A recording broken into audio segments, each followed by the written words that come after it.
الحمد لله وكفى والصلاة والسلام على سيد الأنبياء معد الجود والعطاء وعلى آله وصحبه وبارك وسلم دائما أبدا. قال الله تبارك وتعالى جل وعلا في الكلام المجيد: إن الله وملائكته يصلون على النبي يا أيها الذين آمنوا صلوا عليه وسلموا تسليما. اللهم صل وسلم وبارك على سيدنا ومولانا ونبينا محمد النبي الأمي الكريم وعلى آله وأصحابه أجمعين. الصلاة والسلام عليك يا سيدي يا رسول الله وعلى آلك وأصحابك يا سيدي يا حبيب الله. الصلاة والسلام عليك يا سيدي يا رحمة للعالمين وعلى آلك وأصحابك يا سيدي يا سيدي يا سيدي يا شفيع المذنبين. احباب گرامی قدر، بحمد اللہ تعالیٰ ثم الحمد للہ تعالیٰ پچھلے جمعۃ المبارک کو میں نے حقوق العباد کے سلسلہ میں کچھ گفتگو کی تھی اور یہ وعدہ کیا تھا آئندہ جمعہ یعنی آج کے جمعۃ المبارک کو اگر اللہ نے چاہا تو میں والدین کے بارے میں کچھ گفتگو کروں گا. ربی ذوالجلال قرآن مجید فرقان حمید میں ارشاد گرامی قدر فرماتا ہے: وَقَضَىٰ رَبُّكَ أَلَّا تَعْبُدُوا إِلَّا إِيَّاهُ. وَقَضَىٰ اور فیصلہ فرمایا ہے، حکم دیا ہے آپ کے پروردگار نے. جس طرح آپ جانتے ہیں کہ قاضی اس شخص کو کہتے ہیں کہ جو جج ہوتا ہے، جو فیصلہ کرتا ہے، جو حکم دیتا ہے. وَقَضَىٰ رَبُّكَ تیرے رب نے یہ فیصلہ فرمایا، یہ حکم دیا کیا کہ اللہ تعبدو ہرگز اللہ کے سوا کسی کی عبادت نہ کرنا. وَبِالْوَالِدَيْنِ إِحْسَانًا اور دوسرا حکم یہ دیا ہے کہ والدین کے ساتھ حسن سلوک کرنا. اگر کسی شخص کے ذہن میں یہ بات آئے کہ اللہ تعالیٰ نے اپنی توحید کا ذکر کرنے کے بعد والدین کا ذکر کر دیا تو رسالت کا ذکر تو درمیان میں آیا ہی نہیں ہے کہ کیا اللہ کے بعد پھر والدین کا درجہ بن جاتا ہے؟ رسالت کا تو ذکر نہیں ہے. تو اس کا جواب یہ ہے کہ اللہ تعالیٰ جل وعلا نے اپنی توحید کا اعلان اس انداز سے نہیں کیا بلکہ عبادت کے حوالے سے کیا ہے. وَقَضَىٰ رَبُّكَ اور تیرے رب نے یہ حکم دیا، یہ فیصلہ فرمایا کہ اللہ تعبدو یہ کہ تو ہرگز کسی کی عبادت نہ کر الا ایاہ سوائے اللہ تعالیٰ کے. تو عبادت کا لفظی معنی ہوتا ہے نہایت درجے کی عاجزی انکساری. عبادت سے ہی لفظ عبادہ ہے جس کا معنی ہوتا ہے غلام، نوکر. عبادت کا معنی انتہا درجے کی عاجزی انکساری، لیکن اس کا جو عرفی معنی ہے، اصطلاحی معنی ہے، وہ ہے کہ اللہ تعالیٰ جل وعلا کے احکامات کو پہچاننا اس کے نبی کے حوالے سے. میں اس کی چھوٹی سی مثال دوں گا کہ اگر آپ پانی پیتے ہیں اپنی پیاس بجھانے کے لیے تو آپ کا یہ عمل تقاضۂ فطرت سے ہوگا، یعنی وہی عمل ہوگا جس کا تعلق فطرت کے ساتھ ہے. جانور بھی پیاس لگے تو پانی پی لیتا ہے، بھوک لگے تو چارہ چر لیتا ہے. اگر انسان نے پانی پی لیا یا کھانا کھا لیا تو اس میں اور جانور میں کوئی بھی فرق نہیں، یہ تقاضۂ فطرت سے ہے، عمل مباح ہے. پانی پینا نہ گناہ ہے نہ ثواب، روٹی کھانا نہ گناہ ہے نہ ثواب جب تک حرام نہ کھائے گا. لیکن اگر پانی کا گلاس یا پیالہ آپ اپنے ہاتھ میں تھام کر یہ تصور کر لیں کہ پانی میرے نبی نے بھی نوش جہاں فرمایا تھا، اپنے نبی کی سنت پر عمل کرتے ہوئے میں بھی پانی پیتا ہوں، تو آپ کو پانی پینا ثواب ہو جائے گا اور عبادت میں داخل ہو جائے گا. یعنی پانی پینا پھر سنت ہو جائے گا، عبادت بن جائے گا. اسی طرح اپنے سارے اعمال لے لیں، سونا ہے، جاگنا ہے، چلنا ہے، پھرنا ہے، گفتگو کرنا ہے، کسی کے ساتھ سلوک کرنا ہے، کوئی کام کاج کرنا ہے، اگر آپ سنت مصطفیٰ کریم کے مطابق کرتے ہیں تو یہ سب کچھ عبادت ہوگا. اگر سنت کے خلاف ہوگا تو یہ عبادت نہیں ہوگا. تو پھر عبادت کا معنی کیا ہوا؟ نبی کے نقش قدم پہ چلنا، نبی کے حکموں کو ماننا. تو جب عبادت کہا جائے گا تو نبی کی فرما برداری خود آ جائے گی کہ نبی کی فرما برداری کے بغیر عبادت کا تصور ہی ممکن نہیں ہے. یعنی ہو ہی نہیں سکتا کوئی آدمی ایسا عمل کرے کہ جو نبی کی سنت سے ثابت نہ ہو پھر اس کو عبادت کہے۔ عبادت صرف وہ عمل ہوگا جو نبی کی سنت سے ثابت ہے۔ اس سے اعتبار سے جب اللہ تعبدو کہا جائے گا تو معنی کیا ہوگا کہ نبی کی غلامی کا پٹا گردن میں سجا لو۔ جس طرح اس موضوع پہ میں ایک مرتبہ نہیں بہت مرتبہ بڑی تفصیل کے ساتھ بات کر چکا ہوں۔ وَبِالْوَالِدَيْنِ احسانا، والدین کے ساتھ تم احسان کرو گے، حسن سلوک کرو گے۔ میرا اللہ ارشاد گرامی قدر فرماتا ہے فَإِمَّا يَبْلُغَنَّ عِندَكَ الْكِبَرَ أَحَدُهُمَا، اگر ان دونوں میں سے کوئی ایک تیرے پاس ضعیف العمری کو پہنچ جائے، تیری ماں بوڑھی ہو جائے، تیرا باپ بوڑھا ہو، دونوں زندہ ہوں یا دونوں میں سے کوئی ایک، احدہما او کلاہما، دونوں میں کوئی ایک ضعیف العمر ہو جائے یا دونوں ہی ضعیف العمر ہو جائیں۔ ضعیف العمری کا خصوصیت کے ساتھ اللہ تعالیٰ نے ذکر اس لیے کیا کہ جب انسان ضعیف العمر ہو جاتا ہے تو اس کے قوا جواب دے جاتے ہیں۔ جس طرح انسان کا بچپنا ہوتا ہے، قوا ابھی غیر پختہ ہوتے ہیں، عقل کامل نہیں ہوتی، عقل غیر پختہ ہوتی ہے، انسان مضبوط نہیں ہوتا، کمزور ہوتے ہیں، پھر اللہ تعالیٰ آہستہ آہستہ اس کی گروتھ فرماتا چلا جاتا ہے یہاں تک کہ یہ جوانی کو پہنچ جاتا ہے۔ لفظ بالغ آپ استعمال کرتے فلاں بالغ ہوا کہ نہیں، بالغ کا لفظی معنی ہوتا ہے پہنچ جانا۔ جس طرح آپ سنتے ہیں علماء کرام گفتگو کرنے کے بعد فرماتے وما علینا الا البلاغ، ہمارے ذمہ پہنچا دینا تھا، ذرائع ابلاغ پہنچانے کے ذرائع۔ تو بالغ کا معنی ہوتا ہے پہنچنا، تو ہم عرب میں جب کہتے بالغ تو مراد ہوتا ہے جوانی کی ابتدا کو پہنچا ہے، یہ پورا بالغ ہو گیا یعنی پورا جوان ہو گیا۔ تو اللہ تعالیٰ جل وعلا شاہ فرماتے ہیں کہ وہ اما یبلغن، جب وہ پہنچ جائیں ضعیف العمری کو، جس طرح میں پہلے کہہ چکا ہوں پہلے بچپنا ہوتے ہیں پھر بندہ جوانی کو پہنچ جاتے ہیں، قوا مضبوط ہوتے ہیں، طاقت ہوتی ہے، قوت فیصلہ ہوتی ہیں، اور اس میں اللہ رب العزت جل وعلا کی عطا فرمودہ عطاؤں سے طاقت فراوانی کے ساتھ ہوتی ہے، اور پھر یہ سورج ڈھل جاتا ہے، بندہ ضعیف ہونا شروع ہو جاتا ہے، بوڑھا ہو جاتا ہے، بال سیاہ سفید ہو جاتے ہیں، دانت کمزور ہو جاتے ہیں، نظر کمزور ہو جاتی ہے، ہڈیاں ٹیڑھی ہو جاتی ہیں، جسم پہ بعض اوقات راشہ طاری ہو جاتا ہے، کمزوری آ جاتی ہے۔ جس طرح یہ سارے اعضاء کمزور ہوتے ہیں اسی طرح دماغ بھی کمزور ہو جاتا ہے۔ اگرچہ اس کے بعد تجربہ ہوتا ہے، یادداشت موجود ہو تو تجربہ کی بنا پر وہ فیصلہ کرتا ہے کہ ایسے کرو ایسے کرو ایسے کرو، ہم بڑوں کی بات اسی بنا پر مانتے ہیں کہ ان کے پاس تجربہ ہوتا ہے، لیکن بعض اوقات قوا کمزور ہو جاتے ہیں، اب کھانا پینا بھی مشکل ہو جاتا ہے، معاذ اللہ تعالیٰ بعض کا معدہ خراب ہو گیا، بار بار وہ پوٹی کرتے ہیں، ان کو واش روم میں جانا ہوتا وغیرہ وغیرہ، تو اب ان کی یہ حالت ہو جاتی ہے۔ تو اللہ فرماتا ہے جب تیرے پاس اس حال کو پہنچ جائیں فلا تقل لہما اف، خبردار میں اللہ تجھے حکم دیتا ہوں ان کو اف بھی نہ کہنا۔ ضعیف العمر ہو گئے ہیں، بار بار پیشاب آتا ہے ابو کو امی کو، پخانہ آتا ہے بار بار، وہ اٹھ بیٹھ نہیں سکتے، تجھے سہارا دے کے آگے پیچھے لے جانا پڑتا ہے۔ ارے پگلے جب تو بچہ تھا معلوم نہیں تیری ماں ساری رات جاگ کر تجھے اپنے بستر اپنے بلکہ سینے پہ لٹاتی تھی، تو پیشاب کر دیتا تھا، وہ پیشاب کی جگہ خود لیٹ جاتی تھی، تجھے اپنے سینے پہ لٹا لیتی تھی ساری رات۔ اگر تو بیمار ہونے کی وجہ سے تو جاگتا تھا تو تیری ماں اور تیرے باپ کی نیند حرام ہو جایا کرتے تھے، اب وہ بیچارے اس عمر کو پہنچ گئے ہیں تو کیوں نخرے کر رہا ہے؟ تو یہ نہ کہ ہائے یہ کیا ہو گیا، اوفن، اللہ اکبر۔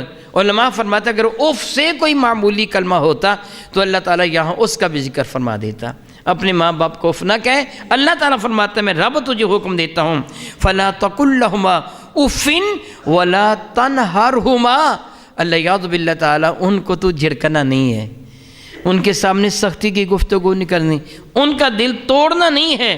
میرا اللہ ارشاد گرامی قدر فرماتے ہیں فلا تقل لہما اف ولا تنہرہما وقل لہما قولا کریما، ان کے ساتھ بڑی نرمی اور محبت کے ساتھ بات کرنا، بڑی نرمی کے ساتھ بات کرنا۔ علماء کرام اس کی شرح میں ارشاد فرماتے ہیں جس طرح کو بندہ کسی کا ملازم ہو، اس زمانہ میں غلام ہوا کرتے تھے اپنے آقاؤں کے۔ آپ نے ایک مرتبہ نہیں بہت مرتبہ سنا حضرت سیدنا بلال حبشی رضی اللہ عنہ کا جو آقا تھا وہ آپ پر کتنے ظلم و ستم کیا کرتا تھا، ابی بن خلف اور امیہ بن خلف۔ آپ کو تپتی ہوئی ریت پر لٹا کر سینے پر پتھر رکھ دیتا تھا، یعنی آقا بہت ظالم ہوا کرتے تھے۔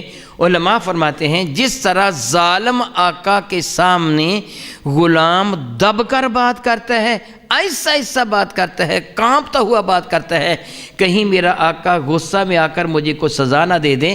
فرماتے یہ قول کریم ہے، ماں باپ کے ساتھ اس طرح بات کر، ان کی ہیبت کو اپنے پیش نظر رکھ، ان کی آنکھوں میں آنکھیں ڈال کر بات نہ کر، ان کی بات کو توڑ نہیں، ادب و احترام کے تقاضوں کو ملحوظ خاطر رکھتے ہوئے ان کے ساتھ محبت کے ساتھ بات کر۔ اور پھر اللہ رب العزت جل وعلا ارشاد گرامی قدر فرماتے ہیں واخفض لَهُمَا جناح الذل من الرحمہ، جناح بازو کو بھی کہتے ہیں اور پر کو بھی کہتے ہیں۔ جب کوئی جانور بہت زیادہ عاجزی انکساری کا اظہار کرتا ہے تو اس کا ایک انداز ہوتا ہے کہ وہ اپنے پروں کو زمین کی طرف ڈال دیتا ہے اور زمین پر گھسڑتا ہوا اپنے پروں کو چلتا ہے۔ عاجزی کی وجہ سے میرا اللہ فرماتا ہے اپنے ماں باپ کے قدموں تلے اپنے ہاتھ پھیلا دے۔ وَاخْفِضْ لَهُمَا جَنَاحَ الذُّلِّ لفظ ذلت ہے، اپنے ماں باپ کے حضور اس طرح حاضر ہو جس طرح بہت اعلیٰ شخصیت کے سامنے ایک ذلیل بندہ حاضر ہوتا ہے۔ مثال نہیں میں دے سکتا، سارے مسلمان عزت والے ہیں، جس طرح ایک بہت کرخت قسم کے چودھری نمبردار کے سامنے ایک معمولی کاشتکار عاجزی انکساری کے ساتھ پیش ہوتا ہے، یہ ذلت کے ساتھ پیش ہوتا ہے۔ میرا اللہ فرماتا اپنے ماں باپ کے سامنے یوں حاضر ہوا کر، اکڑ کر نہ بیٹھا کر، اپنے ماں باپ کے سامنے آنکھیں نہ نکارا کر۔ وَاخْفِضْ لَهُمَا جَنَاحَ الذُّلِّ مِنَ الرَّحْمَةِ، ارے ذلت پہ رحمت بھی ہونی چاہیے، عاجزی انکساری کی انتہا ہونی چاہیے۔ میرا اللہ اشارہ گرامی قدر فرماتا ہے وَقُلْ، یہی نہیں کہ ان کے سامنے عاجزی انکساری کا عملی طور پر اظہار کر، بلکہ یوں کہا کر رب ارحمہما، میرے پروردگار میری ماں میرے ابا پر رحمت نازل فرما۔ ہمیشہ تو ان کے لیے دعا مانگتے رہا کر، ان کے حق میں دعا مانگتے رہا کر، اے اللہ میری ماں پر میرے ابا پر رحمت نازل فرما۔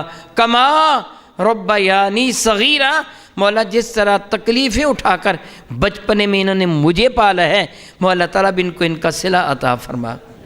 رب پالنے والا، پرورش فرمانے والا، بندہ ہی عرض کرتا ہے مولا تعالیٰ جس طرح میں چھوٹا سا تھا میں قصور کر دیا کرتا تھا، غلطی ہو جایا کرتی تھی، میری ماں مجھے سزا دینا چاہتی، میرا ابا اپنے دامن کرم میں مجھے چھپا لیا کرتا تھا، میرا ابا مجھے سزا دینا چاہتا، میری ماں خود مار کھا لیتی، مجھے بچا دیا کرتی تھی۔ مولا تعالیٰ جس طرح یہ مجھ پہ کرم کرتے تھے تو بھی ان پر کرم فرما، ان کو اپنے دامن رحمت میں پناہ دے دے، ان کو مولا تعالیٰ اپنی رحمتوں کے سایہ تلے جگہ عطا فرما دے۔ یہ کوئی اور نہیں کہہ رہا، اللہ خود فرماتا ہے تو مجھ سے یہ دعا کیا کر، رب ارحمہما کما ربیانی صغیرہ، میرے مولا میرے ماں باپ پر اس طرح رحمت نازل فرما جس طرح میں چھوٹا بچہ ہوا کرتا تھا، یہ مجھ پر رحمت کرتے تھے، میری پرورش کرتے تھے، میرا خیال کرتے تھے، میرے ساتھ محبت کرتے تھے، مولا تو ان کے ساتھ اسی طرح محبت فرما، اسی طرح مولا تعالیٰ ان پہ اپنی رحمت نازل فرما، ان کو اپنے دامن کرم میں پناہ عطا فرما۔ بہت عزت والے میرے بھائیوں، آج وہ کون ہے جو یہ چاہتا ہو کہ میرے پاس رزق کی کمی ہو جائے؟ کون یہ چاہتا ہے کہ میں ذلیل ہو جاؤں؟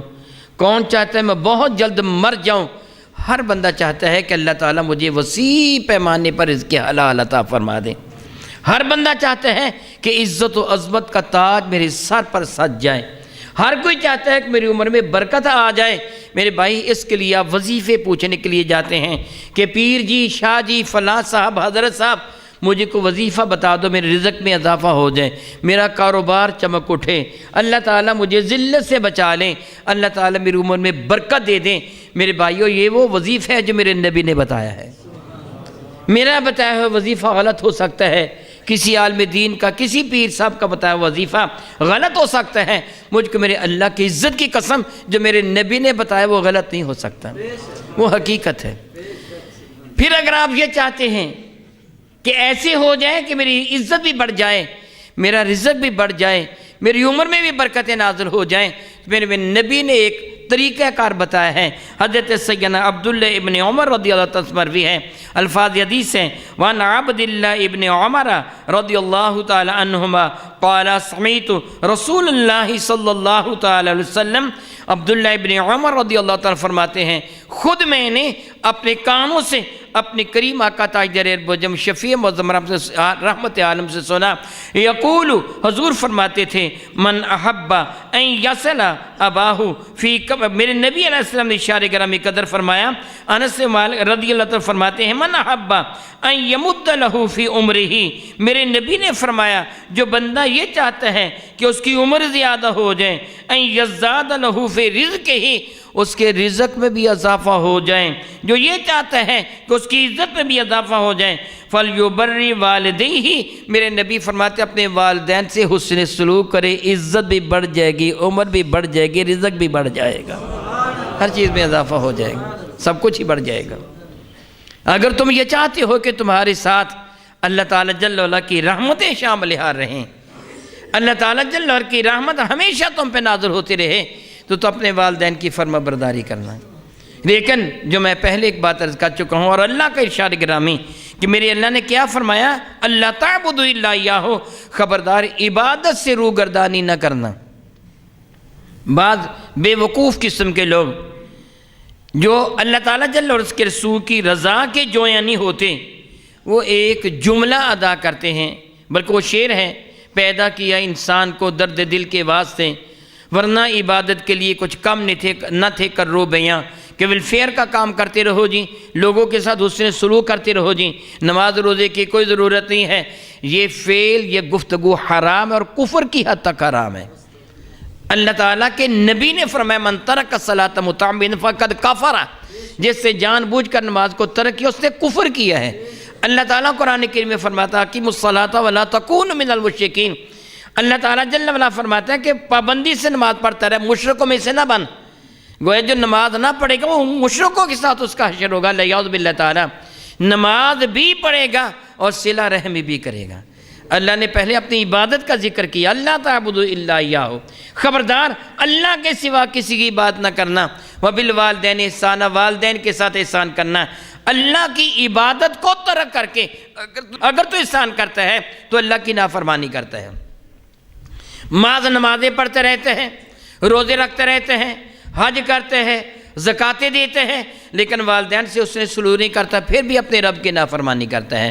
میرے نبی فرماتے ہیں تاجدار ارب و عجم شفیع معظم رحمت عالم صلی اللہ علیہ وسلم کے ارشاد گرامی قدر اور راوی حضرت سیدنا ابن عباس رضی اللہ تعالی عنہ ارشاد گرامی قدر فرماتے کہ قال رسول اللہ صلی اللہ تعالی وسلم، اللہ تعالیٰ کے رسول مرشم رحمت عالم صلی اللہ علیہ وسلم نے ارشاد گرامی قدر فرمایا من اصبح مطیعا فی والدیہ اصبح لہ بابان مفتوحان من الجنہ، جس آدمی کی صبح اس حال میں ہوئی، اہل عرب صبح ہی کا ذکر کرتے ہیں، خواہ صبح ہو یا شام ہو، جس آدمی کی صبح اس حال میں ہوئی کہ اس کی امی اس کا ابا اس سے راضی تھے، میرے نبی خبر دیتے ہیں وہ یاد رکھے اس کے لیے جنت کے 2 دروازے کھول دیے جاتے ہیں۔ اللہ اکبر، اللہ اکبر، اللہ اکبر، اللہ اکبر۔ کتنا بلند درجہ ہے والدین کا، کتنی عظمت عطا فرما دی رب کائنات نے والدین کو۔ فرمایا کہ اگر تیری ماں تیرا باپ تو سے راضی، تیری صبح اس سال میں ہوئی ہے، تو میرے نبی فرماتے مفتوحانی لہو بابانی مفتوحانی من الجنت، اس کے لیے جنت کے 2 دروازے کھلے ہوتے ہیں۔ وَإِن كَانَ وَاحِدًا فَوَاحِدًا، اگر دونوں میں ایک راضی ہوتے ہیں تو جنت کا 1 دروازہ کھلا ہوتا ہے، ایک ناراض ہوتا ہے، جہنم کا 1 دروازہ کھلا ہوتا ہے۔ پھر رب کریم کی رضا ہے تجھے جنت میں بھیجے یا جہنم میں بھیجے۔ میرے کریم آقا رسول اللہ نے فرمایا وَمَنْ أَمْسَى عَاصِيًا لِلَّهِ فِي وَالِدَيْهِ، جس نے صبح اس حال میں کی یا شام اس حال میں کی کہ اس کی ماں اس کا باپ اس سے ناراض تھے، میرے نبی ارشاد گرامی قدر فرماتے ہیں اصبح لہو بابانی مفتوحان من النار، اس کی صبح اس حال میں ہوتی کہ جہنم کے 2 دروازے اس کے لیے کھلے ہوتے ہیں۔ جس کی ماں اور باپ اس سے ناراض ہوتے ہیں، میرے کریم نے ارشاد فرمایا وَإِن كَانَ وَاحِدًا فَوَاحِدًا، اگر ایک ناراض ہوتا ہے تو یاد رکھے جہنم کا 1 دروازہ کھلا ہوتا ہے۔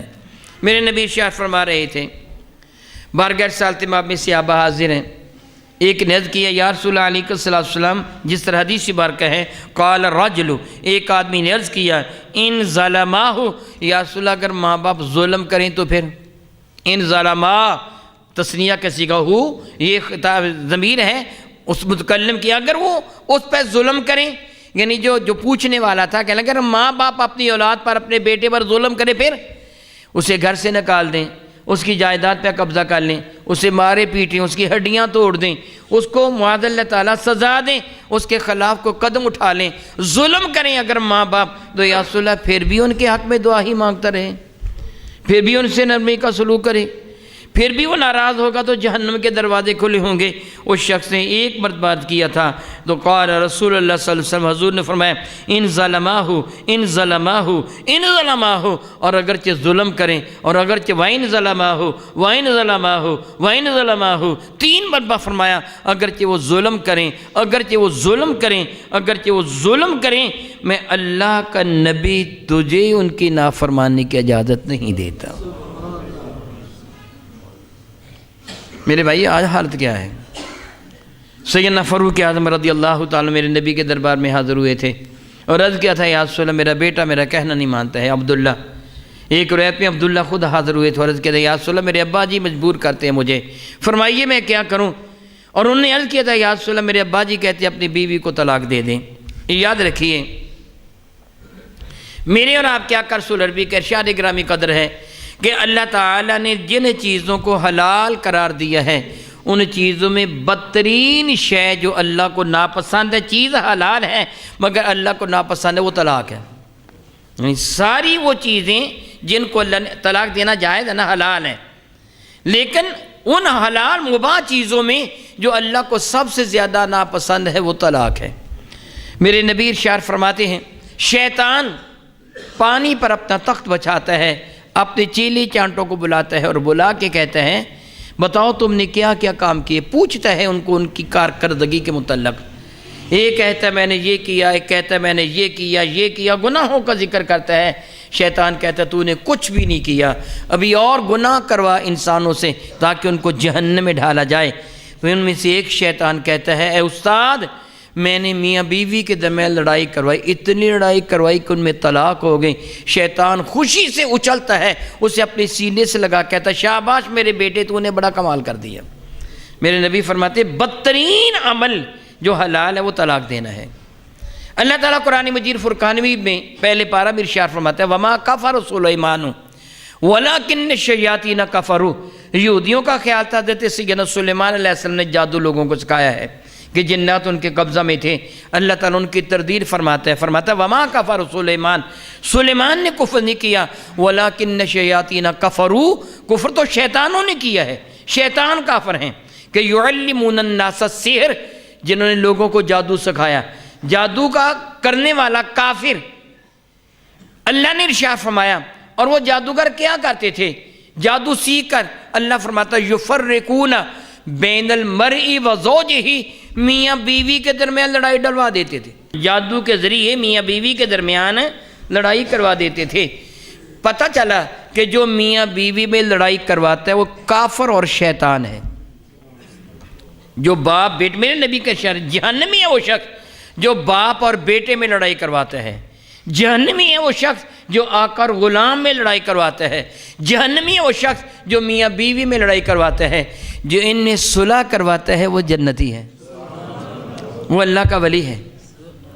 آپ جانتے ہیں کہ جھوٹ بولنا کیسا ہے بھلا؟ جی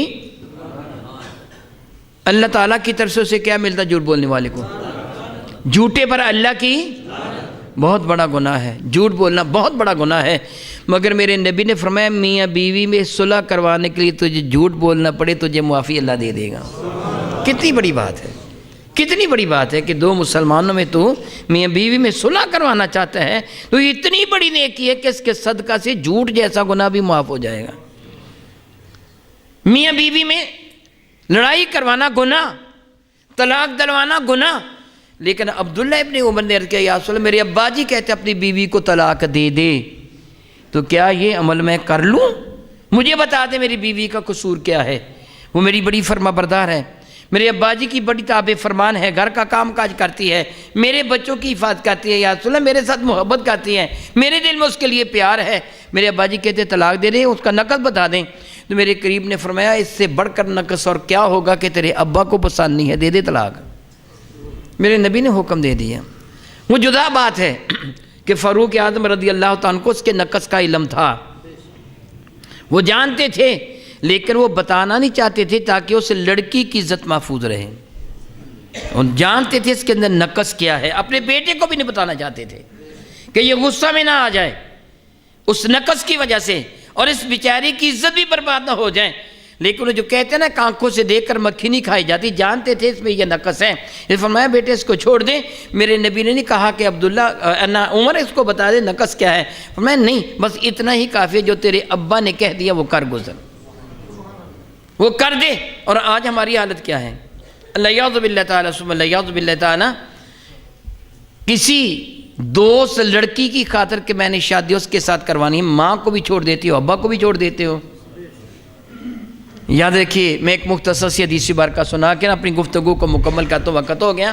میرے نبی کا ارشاد ہے من فضل زوجتہ علی امہ فعلیہ لعنۃ اللہ والملائکۃ والناس اجمعین، جس بندے نے اپنی بیوی کو اپنی ماں سے اعلیٰ سمجھا اس پر اللہ کی بھی لعنت ہے، اللہ کے فرشتوں کی بھی، سارے انسانوں کی بھی لعنت ہے۔